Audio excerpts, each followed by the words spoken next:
Au nom du Seigneur, acclamons notre roi. Hosanna, voici celui qui vient. Au nom du Seigneur, acclamons notre roi. Hosanna.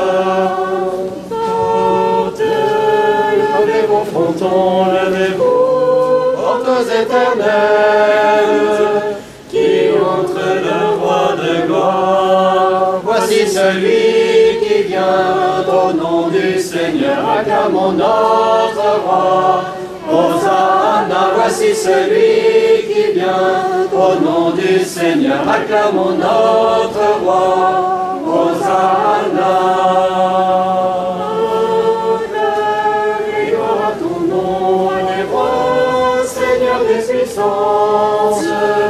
Jésus, que ton règne vienne. Voici celui qui vient, au nom du Seigneur, acclamons notre roi. Hosanna, voici celui qui vient, au nom du Seigneur, acclamons notre roi. Hosanna. Venez, ramos à la main, célébrez le Dieu qui vous sauve. Aujourd'hui s'ouvre son règne. Voici celui qui vient, au nom du Seigneur, acclamons notre roi. Hosanna, voici celui qui vient, au nom du Seigneur, acclamons notre roi. Hosanna.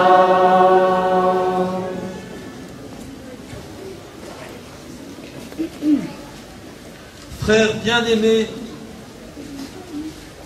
pendant 40 jours, nous avons préparé nos cœurs par la prière, la pénitence et le partage. Nous voici rassemblés en ce début de la Semaine Sainte pour commencer avec toute l'Église la célébration du mystère pascal.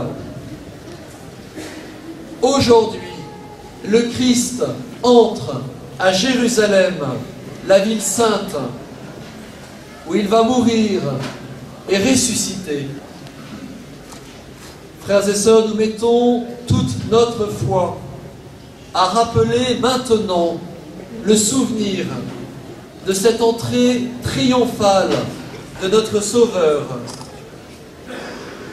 Nous le suivons dans sa passion jusqu'à la croix pour avoir part à sa résurrection et à sa vie. Prions le Seigneur.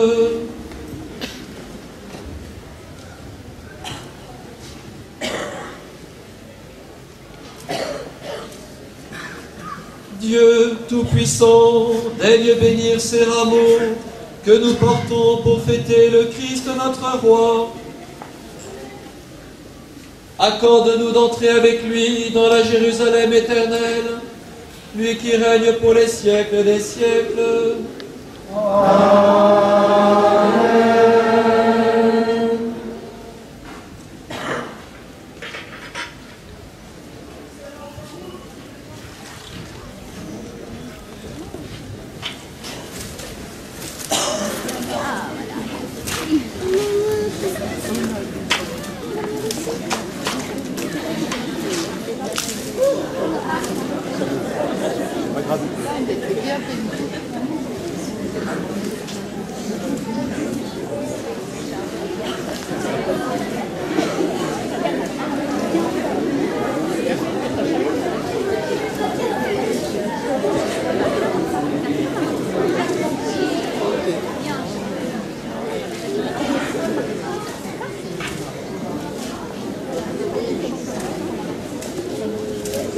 Il y a la lecture de l'Évangile.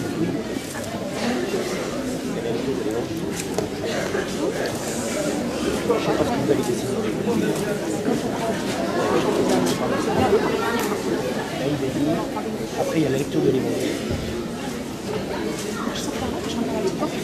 Ça, il en met une couche.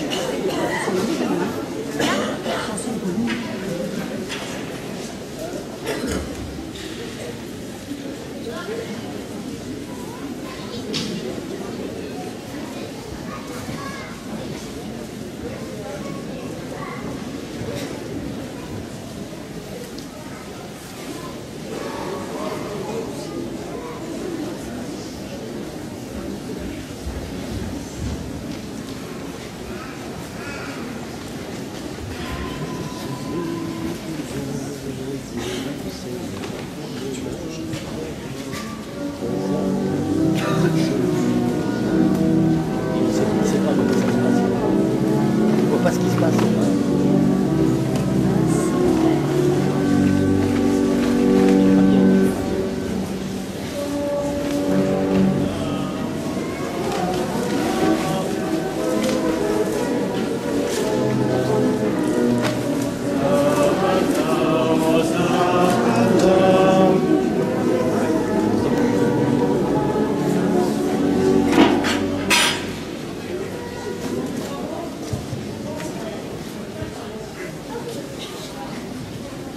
Le Seigneur soit avec vous. Et avec votre esprit. Évangile de Jésus-Christ selon saint Marc. Gloire à toi, Seigneur. Quelques jours avant la fête de la Pâque, Jésus et ses disciples approchent de Jérusalem, de Bethphage et de Béthanie, près du mont des Oliviers. Jésus envoie 2 de ses disciples « Allez au village qui est en face de vous. Dès l'entrée, vous y trouverez un petit âne attaché que personne n'a encore monté. Détachez-le et amenez-le. Et si l'on vous demande « Que faites-vous là ?» répondez « Le Seigneur en a besoin, il vous le renverra aussitôt. » Ils partent, trouvent un petit âne attaché près d'une porte, dehors dans la rue, et ils le détachent. Des gens qui se trouvaient là leur demandaient « Qu'avez-vous à détacher cet ânon ?» Ils répondirent comme Jésus leur avait dit, et on les laissa faire. Ils amènent le petit âne à Jésus, ils le couvrent de leur manteau et Jésus s'assoit dessus. Alors beaucoup de gens étendirent sur le chemin leurs manteaux, d'autres des feuillages coupés dans la campagne. Ceux qui marchaient devant et ceux qui suivaient criaient « Hosanna ! Béni soit celui qui vient au nom du Seigneur, béni le règne qui vient, celui de notre Père David. Hosanna au plus haut des cieux. » Acclamons la parole de Dieu. Louange à toi, Seigneur Jésus. Voilà, frères et sœurs, nous sommes devant cette cathédrale, sur ce parvis, munis de nos rameaux, et nous voulons, 20 siècles après cette entrée de Jésus-Christ, notre Sauveur, dans Jérusalem, nous voulons avec lui l'accompagner dans ce mystère pascal, dans ce mystère de la mort et de la vie. Frères et sœurs, avançons ensemble fièrement avec nos rameaux, ces rameaux qui nous rappellent notre espérance au-delà de tout ce qui peut être obscur en nous, car nous croyons à cette vie de Dieu. Frères et sœurs, avançons fièrement avec nos rameaux à la main et ensemble chantons. Hosanna, Hosanna, béni celui qui vient nous sauver.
Lecture du livre du prophète Isaïe. Le Seigneur, mon Dieu, m'a donné le langage des disciples pour que je puisse, d'une parole, soutenir celui qui est épuisé. Chaque matin, il éveille mon oreille. Pour qu'en disciple, j'écoute. Le Seigneur, mon Dieu, m'a ouvert l'oreille. Et moi, je ne me suis pas remonté. Je ne me suis pas déroulé. J'ai présenté mon dos à ceux qui me frappaient et mes joues à ceux qui m'arrachaient la barbe. Je n'ai pas caché ma face devant les outrages et les crachats. Le Seigneur, mon Dieu, vient à mon secours. C'est pourquoi je ne suis pas atteint par les outrages. C'est pourquoi j'ai rendu ma face dure comme pierre. Je sais que je ne serai pas offendu. Parole du Seigneur.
Lecture de la lettre de saint Paul apôtre aux Philippiens.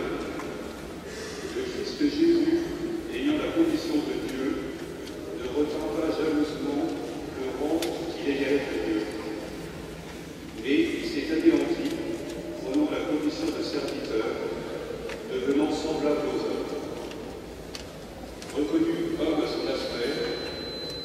s'abaisser, devenant obéissant jusqu'à la mort, et la mort à la croix.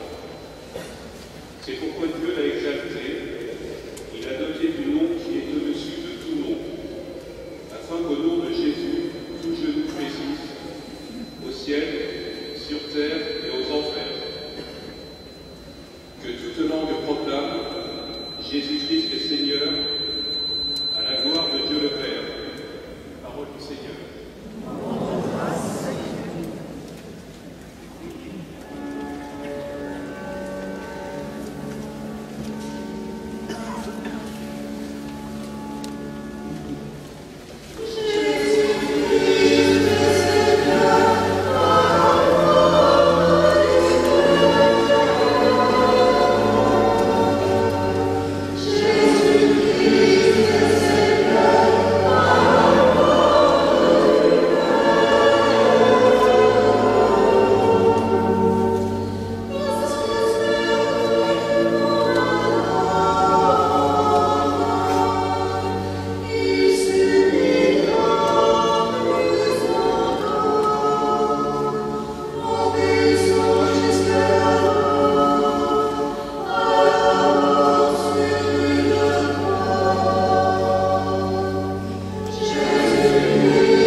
La passion de notre Seigneur Jésus-Christ, selon saint Luc. La fête de la Pâque et des pains sans levain allait avoir lieu 2 jours après. Les grands prêtres et les scribes cherchaient comment arrêter Jésus par ruse pour le faire mourir. Car ils disaient: Pas en pleine fête, pour éviter des troubles dans le peuple. Jésus se trouvait à Béthanie, dans la maison de Simon le lépreux. Pendant qu'il était à table, une femme entra avec un flacon d'albâtre contenant un parfum très pur et de très grande valeur. Prisant le flacon, elle lui versa le parfum sur la tête. Or, de leur côté, quelques-uns s'indignaient. À quoi bon gaspiller ce parfum? On aurait pu, en effet, le vendre pour plus de 300 pièces d'argent que l'on aurait donné une pauvre. Et il la rivoyait. Mais Jésus leur dit: Laissez-la. Pourquoi la tourmenter? Il est beau le geste qu'elle a fait envers moi. Les pauvres, vous en aurez toujours avec vous. Et quand vous le voulez, vous pouvez leur faire du bien. Mais moi, vous ne m'avez pas pour toujours. Ce qu'elle pouvait faire, elle l'a fait. D'avance, elle a parfumé mon corps pour mon ensevelissement. Amen. Je vous le dis, partout où l'Évangile sera proclamé dans le monde entier, on racontera en souvenir d'elle ce qu'elle vient de faire. Judas Iscariote, l'un des 12, alla trouver les grands prêtres pour leur livrer Jésus. À cette nouvelle, ils se réjouirent et promirent de lui donner de l'argent. Et Judas cherchait comment le livrer au moment favorable. Le premier jour de la fête des pains sans levain, on immolait la nuit pascale, les disciples de Jésus lui dirent: Où veux-tu que nous allions faire les préparatifs pour que tu manges la Pâque? Il envoie 2 de ses disciples en leur disant: Allez à la ville. Un homme portant une cruche d'eau viendra à votre rencontre. Suivez-le. Et là où il entrera, dites au propriétaire: le maître te fait dire où est la salle où je pourrais manger la Pâque avec les disciples. grande pièce aménagée et prête pour un repas. Faites-y pour nous les préparatifs. Les disciples partirent, allèrent à la ville. Ils trouvèrent tout comme Jésus leur avait dit et préparèrent la Pâque. Le soir venu, Jésus arrive avec les 12. Pendant qu'ils étaient à table et mangeaient, Jésus déclara: Amen, je vous le dis. L'un de vous qui mange avec moi va me livrer. Ils devinrent tout tristes, et l'un après l'autre, ils lui demandaient: Serait-ce moi? Il leur dit: C'est l'un des 12, celui qui est en train de se servir avec moi dans le plat. Le Fils de l'homme s'en va, comme il est écrit à son sujet. Mais malheureux celui par qui le Fils de l'homme est livré. Il vaudrait mieux pour lui qu'il ne soit pas né, cet homme-là. Pendant le repas, Jésus, ayant pris du pain et prononcé la bénédiction, le rompit, le leur donna et dit: Prenez, ceci est mon corps. Puis, ayant pris une coupe et ayant rendu grâce, il la leur donna, et ils en burent tous. Et il leur dit: Ceci est mon sang, le sang de l'alliance, versé pour la multitude. Amen, je vous le dis, je ne boirai plus du fruit de la vigne, jusqu'au jour où je le boirai nouveau dans le royaume de Dieu. Après avoir chanté les psaumes, ils partirent pour le mont des Oliviers. Jésus leur dit: Vous allez tous être exposés à tomber, car il est écrit: Je frapperai le berger, et les brebis seront dispersées. Mais, une fois ressuscité, je vous précéderai en Galilée. Pierre dit alors: Même si tous viennent à tomber, moi, je ne tomberai pas. Jésus lui répond: Amen, je te le dis.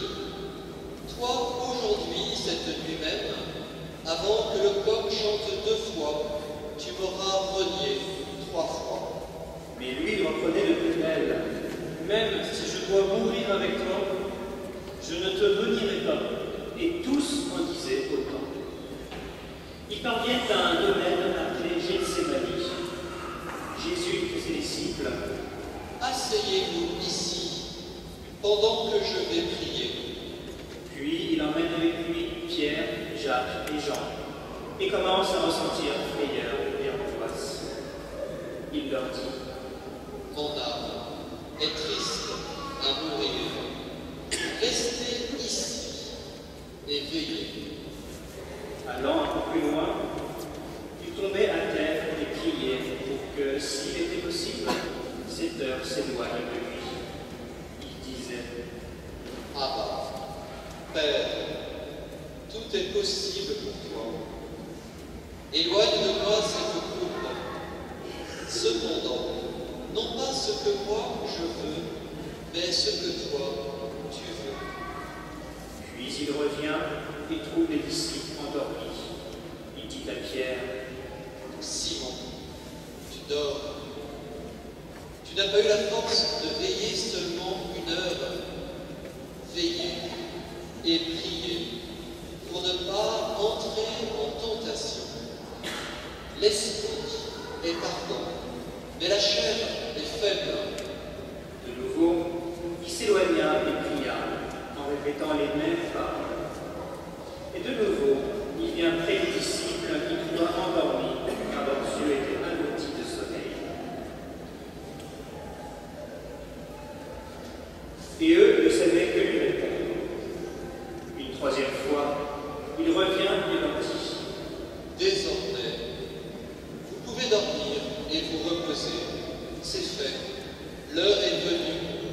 Voici que le Fils de l'homme est livré aux mains des pécheurs. Levez-vous, allons. Voici qu'il est proche celui qui me livre.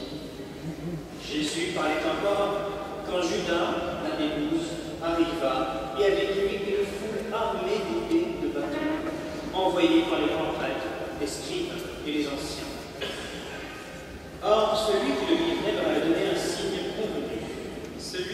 j'embrasserai, c'est lui. Arrêtez-le et emmenez-le sous bonne garde. À peine arrivé, Judas, s'approchant de Jésus, lui dit « Rabbi » et il l'embrassa. Les autres mirent la main sur lui et l'arrêtèrent. Or un de ceux qui étaient là tira son épée, frappa le serviteur du grand prêtre et lui trancha l'oreille. Alors Jésus leur déclara « Suis-je donc un bandit pour que vous soyez venus vous saisir de moi avec des épées et des bâtons? Chaque jour, j'étais auprès de vous dans le temple, en train d'enseigner, et vous ne m'avez pas arrêté. Mais c'est pour que les Écritures s'accomplissent. » Les disciples l'abandonnèrent et s'enfuirent tous. Or, un jeune homme suivait Jésus. Il n'avait pour tout vêtement qu'un drap. On essaya de l'arrêter. Et lui, lâchant le drap, s'enfuit tout nu. Ils emmenèrent Jésus chez le grand prêtre. Ils se rassemblèrent tous, les grands prêtres, les anciens et les scribes. Pierre avait suivi Jésus à distance jusqu'à l'intérieur du palais du grand prêtre. Et là, assis avec les gardes, il se chauffait près du feu. Les grands prêtres du Conseil suprême cherchaient un témoignage contre Jésus pour le faire mettre à mort, et ils n'en trouvaient pas. De fait, beaucoup portaient de faux témoignages contre Jésus, et ces témoignages ne concordaient pas. Quelques-uns se levèrent pour porter contre lui ce faux témoignage. Nous l'avons entendu dire, je détruirai ce sanctuaire fait de main d'homme, et en 3 jours j'en rebâtirai un autre qui ne sera pas fait de main d'homme. Et même sur ce point, leur témoignage n'était pas concordant. Alors, s'étant levé, le grand prêtre, devant tous, interrogea Jésus. Tu ne réponds rien? Que dis-tu des témoignages qu'ils portent contre toi? Mais lui gardait le silence et ne répondit rien. Le grand prêtre l'interrogea de nouveau. Es-tu le Christ, le Fils du Dieu béni? Jésus lui dit. Je le suis, et vous verrez le Fils de l'homme siéger à la droite du Tout-Puissant et venir parmi les nuées du ciel. Alors, le grand prêtre déchira ses vêtements et dit. Pourquoi nous faut-il encore des témoins? Vous avez entendu le blasphème. Qu'en pensez-vous? Tous prononcèrent qu'il méritait la mort. Quelques-uns se mirent à cracher sur lui, couvrirent son visage d'un voile et le giflèrent en disant « Fais le prophète !» Et les gardes lui donnèrent des coups. Comme Pierre était en bas, dans la cour, arrive une des jeunes servantes du grand prêtre. Elle voit Pierre qui se chauffe, le dévisage et lui dit « Toi aussi, tu étais avec Jésus de Nazareth. » Pierre le lia. Je ne sais pas. Je ne comprends pas de quoi tu parles. Puis il sortit dans le vestibule au dehors. Alors, un coq chanta. La servante, ayant vu Pierre, se mit de nouveau à dire à ceux qui se trouvaient là. Celui-ci est l'un d'entre nous. De nouveau, Pierre le niait. Peu après, ceux qui se trouvaient là lui disaient à leur tour. Sûrement tu es l'un d'entre eux. D'ailleurs, tu es galiléen. Alors il se mit à protester violemment et à jurer. Je ne connais pas cet homme dont vous parlez. Et aussitôt, pour la seconde fois, un coq chanta. Alors Pierre se rappela ces paroles que Jésus lui avait dites. Avant que le coq chante 2 fois, tu m'auras renié 3 fois. Et il fondit en larmes. Dès le matin, les grands prêtres convoquèrent les anciens et les scribes et tout le conseil suprême.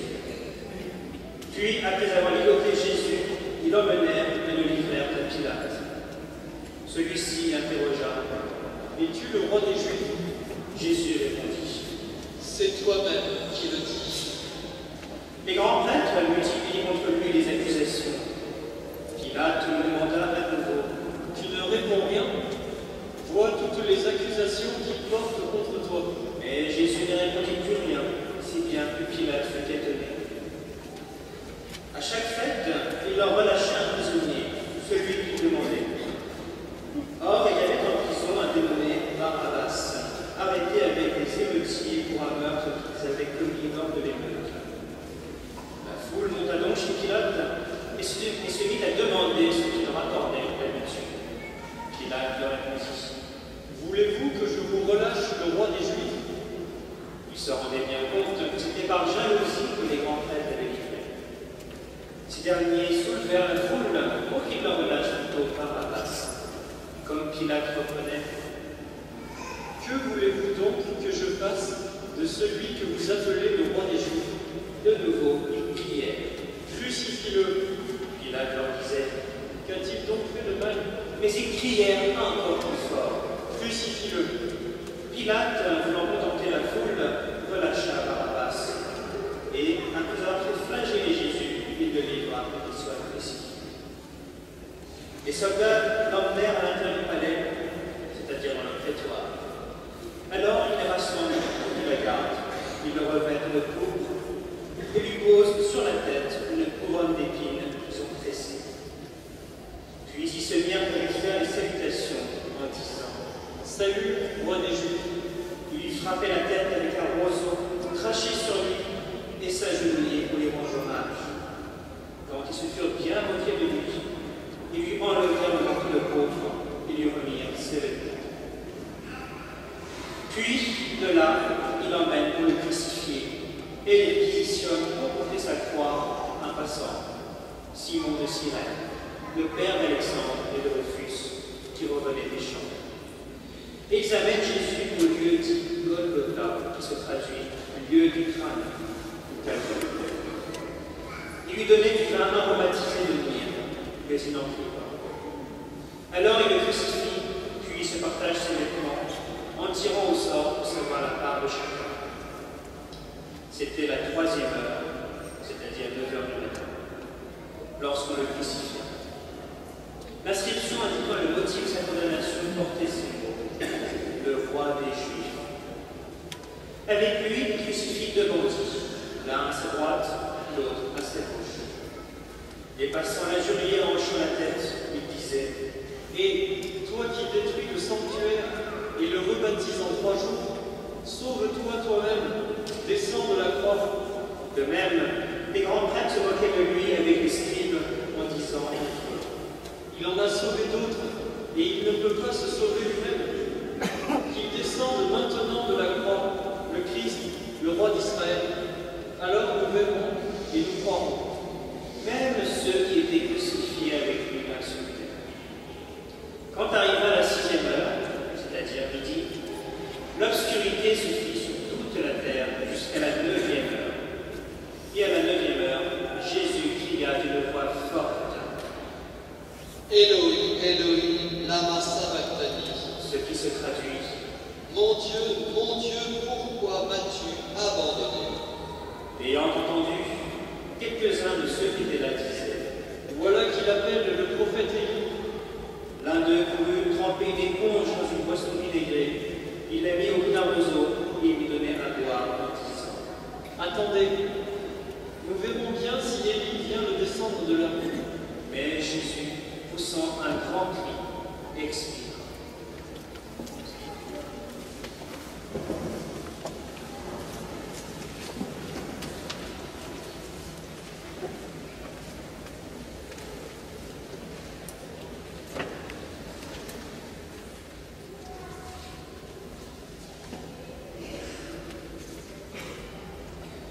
Le rideau du sanctuaire se déchira en deux, depuis le haut jusqu'en bas. Le centurion qui était là en face de Jésus, voyant comment il avait expiré, déclara: Vraiment, cet homme était fils de Dieu. Il y avait aussi des femmes qui observaient de loin, et parmi elles, Marie-Madeleine, Marie, mère de Jacques le Petit et de José, et Salomé, qui suivait Jésus et le servait quand il était à Galilée, et encore beaucoup d'autres qui étaient montés avec lui à Jérusalem. Déjà, il se faisait tard.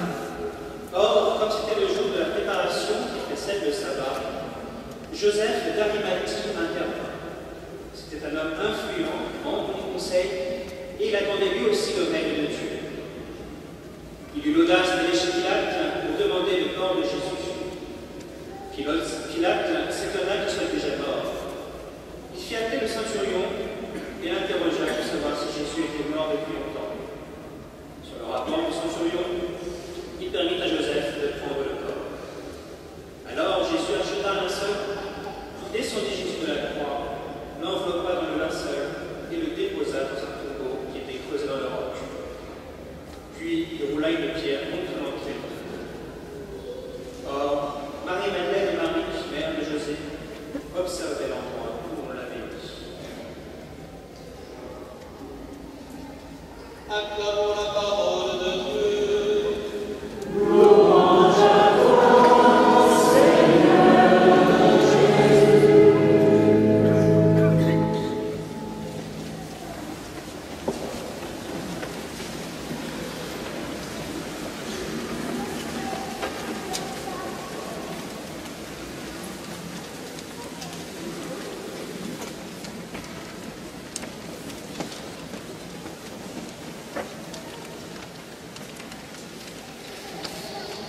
N'est-il pas étonnant, frères et sœurs, ce contraste entre cette entrée joyeuse dans la cathédrale, avec nos rameaux à la main, contraste avec ce récit toujours douloureux du procès, de l'arrestation, de la mort du Christ, il y a 20 siècles.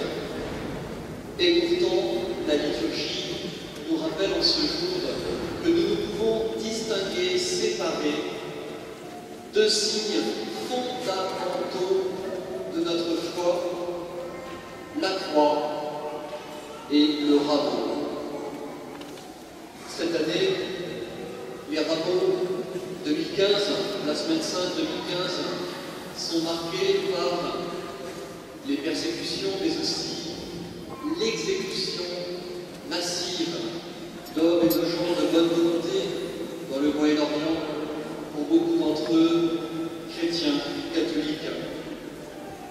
Cette année, la Semaine Sainte, ici à Chalon, sera marquée par l'intercession des 21 Coptes égyptiens, chrétiens, qui travaillaient en Libye et qui ont été exécutés sur les plages libyennes, canonisés par l'Église. Ces 21 saints dont les âges sont des âges jeunes, 20 ans, 30 ans, 40 ans, pour nous accompagner, pour nous rappeler bien, que notre vocation est de suivre le Christ jusqu'au bout.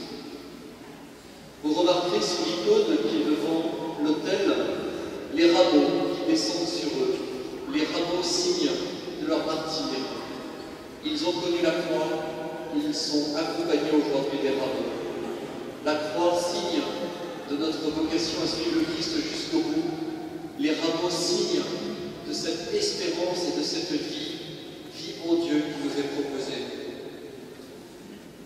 Le rameau, qui est vert, signe de la vie, signe de cette vie éternelle. La croix, signe de mort, mais aussi signe de cet appel à donner au Christ tout ce qui est obscur, tout ce qui est mortel en nous. Frères et sœurs, une semaine sainte, c'est bien sûr pour nous souvenir de l'événement d'il y a 20 siècles, ce procès historique, le procès le plus célèbre du monde, le procès de Dieu par des foules ignorantes qui pensaient que Jésus-Christ était simplement un fou, un délire, un blasphémateur, alors qu'il était celui qui venait chercher chacun d'entre nous personnellement à travers les siècles pour le retirer de sa mort et le conduire vers une vie. Frères et sœurs, il y a 20 siècles, nous commémorons donc cet événement. Cet événement est aussi, cette semaine sainte est aussi pour nous l'occasion de nous unir à tous ceux qui vivent un chemin de croix, tous les chrétiens qui n'ont plus aujourd'hui la liberté d'expression. Je repense à tous ceux qui sont de l'autre côté de la Méditerranée. Enfin, cette entrée en semaine sainte, elle est vraiment pour chacun d'entre nous. Il n'est pas trop tard pour entrer dans une démarche, frères et sœurs, de conversion. Dieu aime chacun personnellement d'entre nous. Cet amour que nous allons rapporter chez nous, nous allons rappeler en fixant notre buis, notre rameau.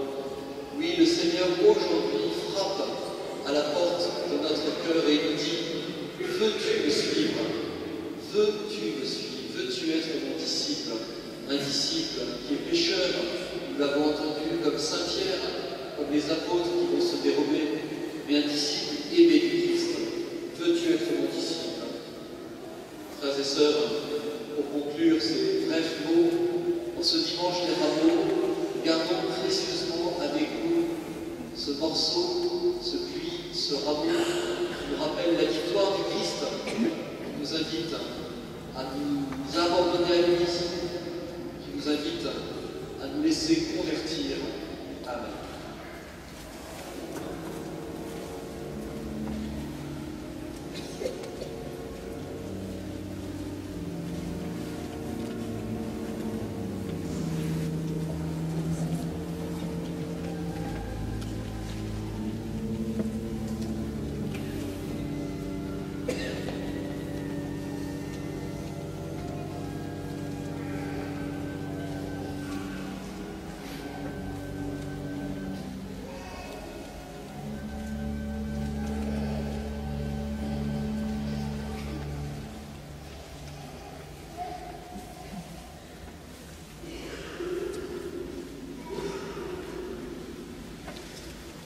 Frères et sœurs, en communion avec nos frères coptes assassinés, nous redisons notre foi. Nous prenons le symbole des apôtres. Je crois en Dieu, le Père Tout-Puissant, Créateur du ciel et de la terre, et en Jésus-Christ, son Fils unique, notre Seigneur, qui a été conçu du Saint-Esprit, est né de la Vierge Marie, a souffert sous Ponce Pilate, a été crucifié, est mort, a été enseveli, est descendu aux enfers.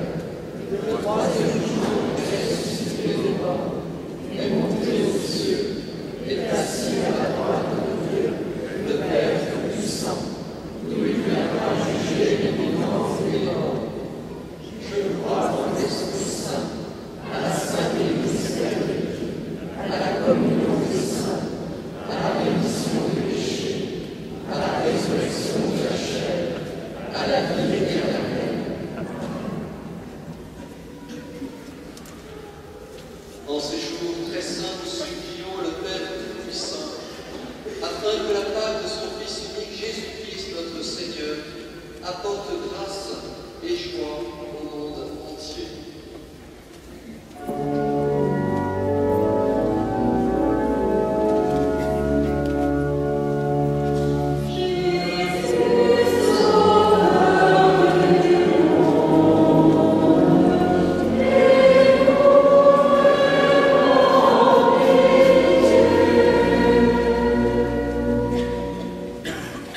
Seigneur, toi qui as marché avec les apôtres, accompagne dans leur mission notre Saint-Père, le Pape François, notre évêque, nos prêtres, qu'ils puissent, dans la sérénité, transmettre au monde ta parole et ton amour. Pour tous les catéchumènes qui seront baptisés à la veillée pascale, pour tous ceux qui te cherchent, Seigneur, nous te prions.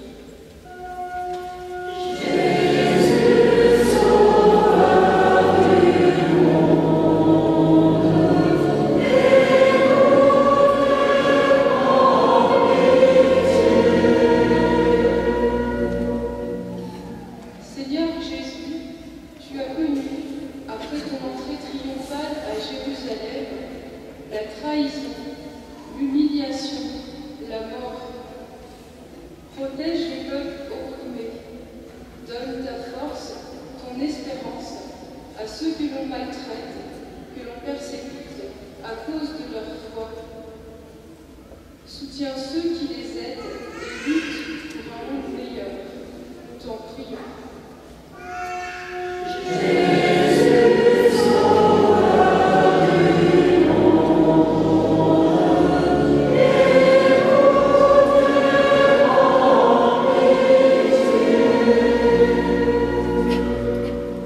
Seigneur, aujourd'hui,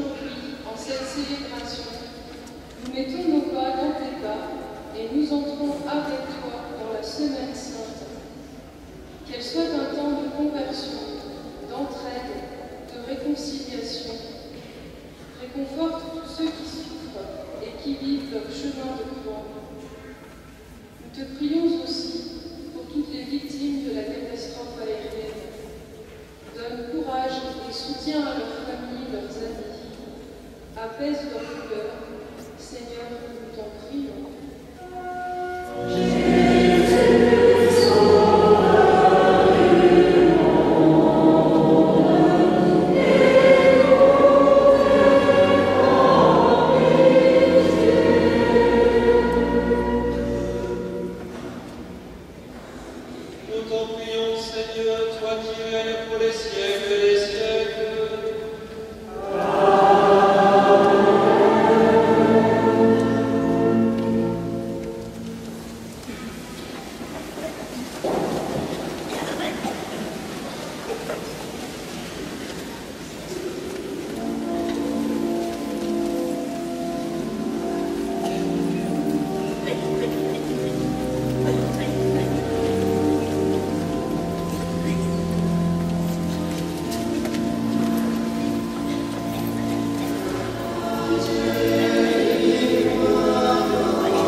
notre action de grâce, toujours et en tout lieu.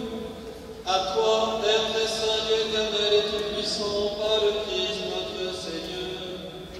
Alors qu'il était innocent, il a voulu souffrir pour les coupables, et sans avoir commis le mal, il s'est laissé juger comme un criminel. En mourant, il détruit notre péché, en ressuscitant, il nous fait vivre et nous sanctifie. C'est par lui que la terre et le ciel, le peuple de Dieu avec tous les anges, ne cessent de t'acclamer en chantant d'une seule voix.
et nous te rendons grâce car tu nous as choisis pour servir en ta présence.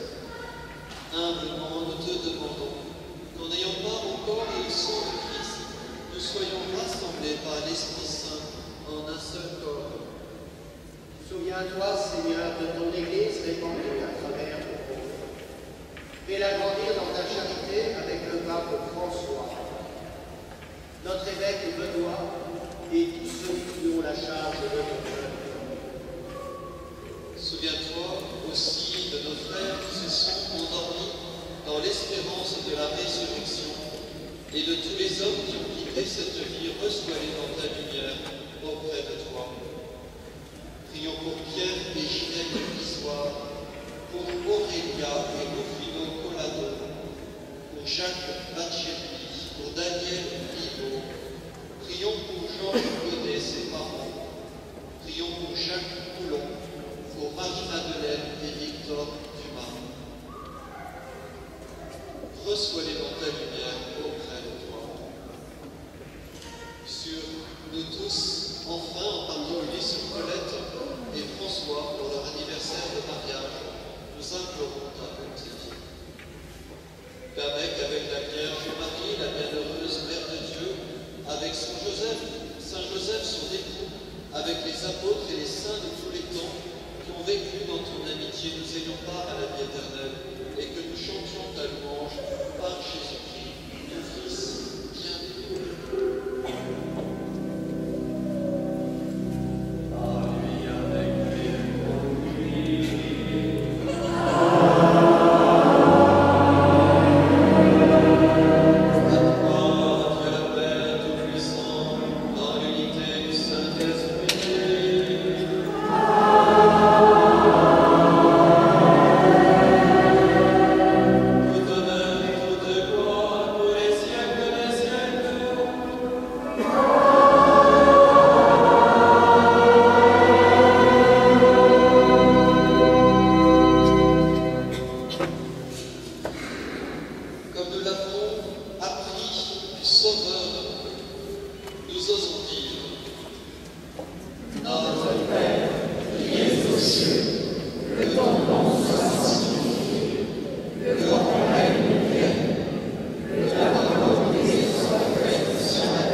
Ensemble, prions.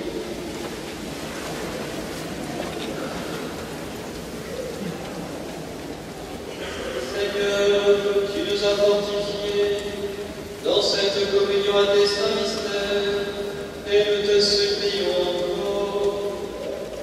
Toi qui nous as donné par la mort de ton Fils l'espérance des biens auxquels nous croyons, donne-nous dans sa résurrection glorieuse de parvenir au royaume que nous attendons. Par Jésus le Christ, notre Seigneur, qui vit et règne avec toi dans l'unité du Saint-Esprit, pour les siècles des siècles.